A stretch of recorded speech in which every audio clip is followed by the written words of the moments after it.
I agree that international organizations such as the United Nations are losing their effectiveness.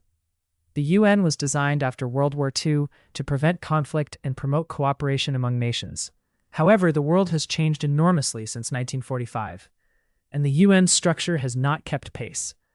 As a result, the organization increasingly struggles to respond to the crises it was created to address. Let me give you three main reasons. First, the veto power held by the 5 permanent Security Council members has become a source of paralysis. When major powers such as Russia, China, or the United States use their vetoes to protect strategic interests, the Council is unable to act, even in the face of obvious humanitarian emergencies.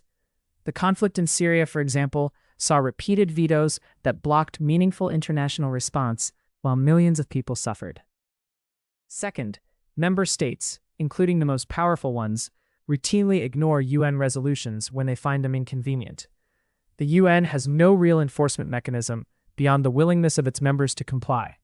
When major powers treat international law selectively, smaller nations observe this and lose confidence in the system. The credibility of the organization depends entirely on consistent enforcement, which it cannot guarantee.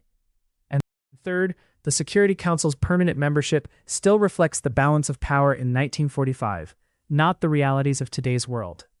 Emerging powers such as India, Brazil, and nations across Africa and Southeast Asia have no permanent representation. This lack of legitimacy undermines the Council's authority and makes it harder to achieve the genuine global consensus that effective multilateral action requires. Some argue that despite its flaws, the UN remains the only truly global forum and continues to provide important functions in areas such as humanitarian aid and peacekeeping. This is true. However, providing a platform for discussion is very different from exercising real influence over global events. Without structural reform, the UN risks becoming increasingly irrelevant to the challenges that will define this century. 英検1級二次試験8分野48トピックのもっと面接道場 Amazon で発売中です。